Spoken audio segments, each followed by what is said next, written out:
Oke. Nah, sampai sini kira-kira, saya mau lihat nih chat-nya. Mhm.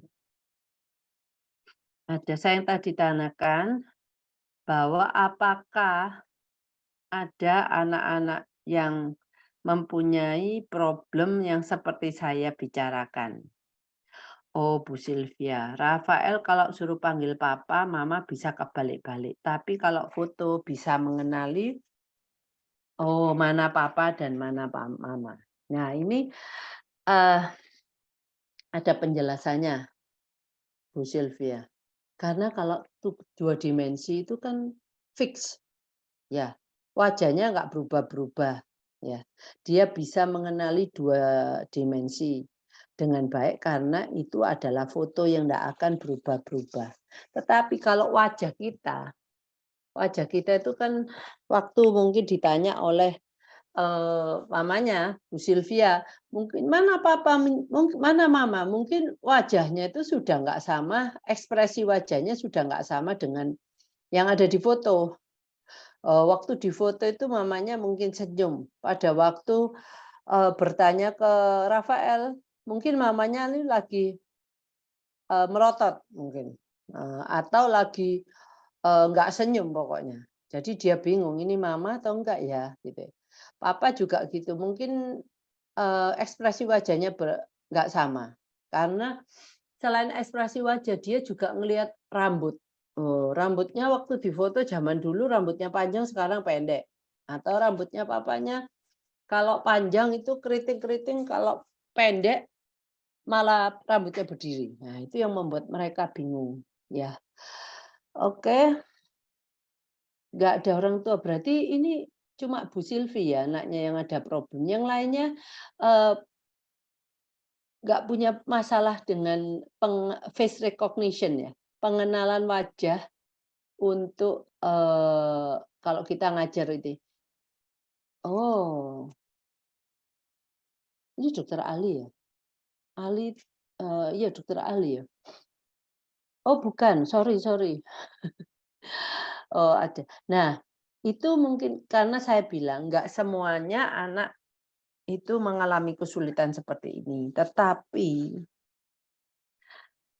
sebagian besar, hampir itu kan 36 atau 39 ya.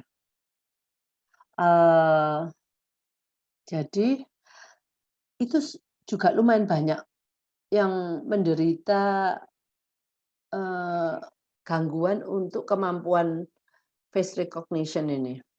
Katanya Bu Sylvie gini, "Ya bener Bu Mingvi, Rafael 3D masih kesulitan."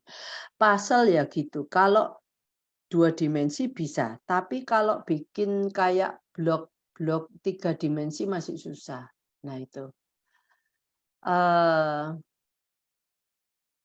oke, saya lanjutkan. Saya berharap, saya, menjelaskan ke orang tua yang, mmm, juga mempunyai problem ini ya, kalau enggak ya enggak apa-apa bisa mungkin diceritakan ke orang tua yang lain ya. Kalista, oke, agak kesulitan mengenali dan mengingat teman-teman di sekolah, tapi bisa bedakan perempuan dan laki-laki. Oke, ini lumayan, untuk Bu Jessica. Kalau Kalista bisa perempuan dan laki-laki, dia ngerti mungkin kalau di sekolah kan satunya pakai celana, satunya pakai rok, ya. Coba kalau umpamanya temennya yang perempuan itu suruh pakai celana, dalam, eee, mungkin pakai celana pendek atau celana panjang, apakah dia masih bisa? Dan kadang-kadang ada gini, biasanya anak-anak itu ketemu gurunya itu kan di sekolah, setting-nya, background-nya sekolah. Tiba-tiba kita mungkin ketemu gurunya di supermarket. Nah, itu bisa jadi, dia tuh kayak terkejut, "Loh, kok bisa saya ketemu dengan ini, wajah ini yang biasanya tuh background-nya sekolah, kok ini kok di setting lain ya?" Gitu. Setting-nya mungkin di luar yang biasa dia temui. Nah, jadi itu, memang, eee, untuk seperti Kalista ini masih lumayan dia perempuan dan laki-laki. Nanti mereka itu memang harus kita arahkan untuk kalau yang, eee, face recognition-nya itu sangat jelek, kita arahkan untuk bisa mengenalinya itu dari sisi lain. Mungkin dari bajunya, dari potongan wajahnya, dari postur tubuhnya, dari, suaranya. Nah, itu yang membantu mereka untuk membedakan, satu dari yang lain. Oke, saya lanjutkan ya.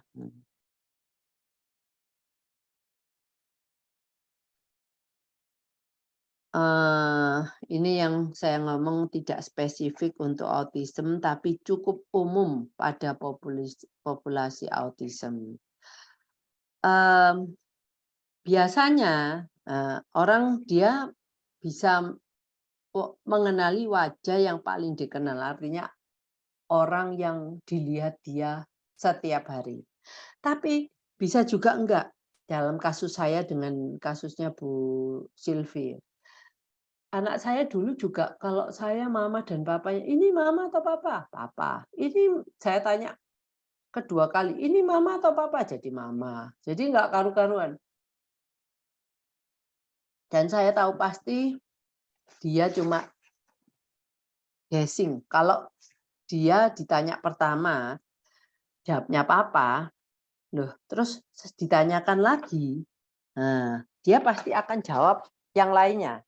Karena dia tahu, oh berarti jawaban yang tadi saya berikan itu adalah jawaban yang salah. Itu yang apa namanya, mereka ini sebenarnya cukup cerdik. Loh, kalau saya ditanyakan lagi, berarti ini salah ini jawabannya. Atau dia melihat, oh berarti kenapa nggak ada ngomong, oh pinter. Oh, nggak ada kata pinter, berarti ini salah. Itu hal-hal yang mereka itu kalau nggak ngerti, dia akan mencari clue. Clue itu bantuan bantuan untuk membuat mereka bisa menjawab benar. Tetapi tidak berarti mereka mengerti. Jadi seperti kalau mamanya kita berhadapan dengan dia terus kita ngomong, "Tolong tutup pintunya." Terus kita melirik ke pintu, dia tahu, oh dia mengikuti, arah mata kita, oh pintu. Jadi dia tahu pintunya itu terbuka, ya saya tutup. Kalau pintunya tertutup, ya dibuka sama dia. Pokoknya yang ada hubungannya dengan pintu. Jadi sepintar itu anak kita, yang kadang-kadang dia juga kita tekan loh, untuk bisa menjawab dengan benar. Nah, dia sebenarnya pengen menjawab dengan benar. Jadi kasihan kasihan juga anak-anak kita ini, dia kita tekan untuk bisa. Kita very demanding. Anak ini harus bisa melakukan apa yang kita harapkan dia bisa lakukan. Tetapi dia punya banyak kesulitan. Banyak kesulitan seperti yang ini, laki-laki dan perempuan, atau mengenali wajah, wajah ini namanya siapa. Nah, karena kalau kita tahu problem anak kita, ya salah satunya ini, ya orang tua mungkin bisa berpikir bagaimana ya caranya menolong anak saya. Jadi dulu pernah saya sering ngomong kalau anak kita itu kayak disuruh pergi ke medan perang, tetapi nggak bawa senjata apa-apa. Nah, kalau kalah kita marah-marahin. Nah, kasihan kan.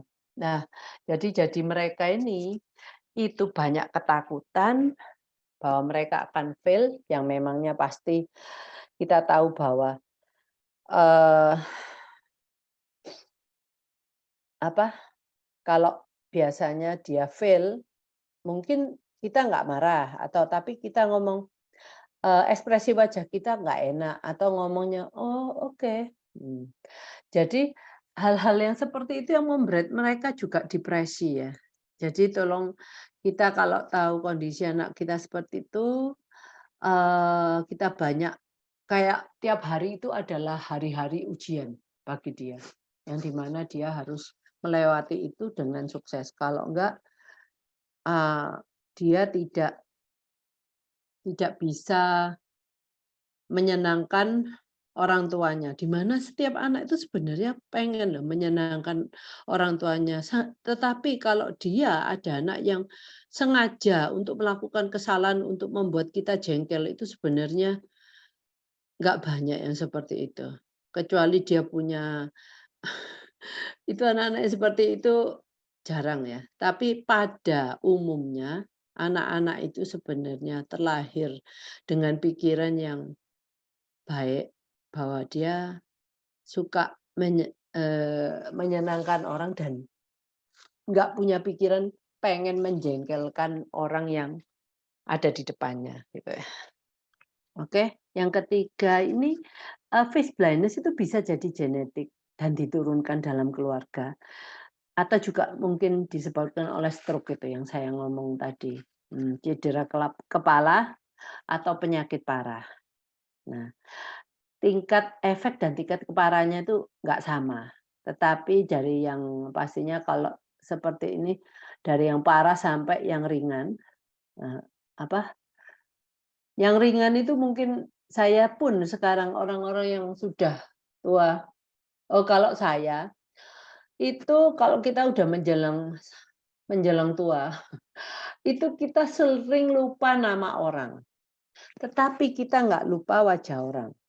Nah, aku tahu orang ini pernah ketemu, tetapi wajahnya siapa? Saya eee, nggak jelas, ini ketemu di mana, ini tapi wajahnya kayaknya familiar, tapi saya nggak tahu ketemu di mana, namanya siapa, apa yang hubungannya dengan orang ini, nggak ada semua dalam otak saya. Nah, itu kita kalau umpamanya orang tua seperti ini. Jadi kebalikannya kalau mereka tidak bisa ya sepertinya ya sama seperti kita, tetapi dia, eee, nggak tahu itu anak-anak kecil kalau kita orang dewasa. Ya termasuk apakah yang membuat kita jadi seperti itu ya, ada problem dengan syaraf syaraf kita, degeneratif ya. Oke lah, kalau anak-anak ini kan baru mulai, kenapa mereka dan seperti ini dan nanti ada banyak, eee, kesulitan-kesulitan yang akan mereka temui karena hal ini.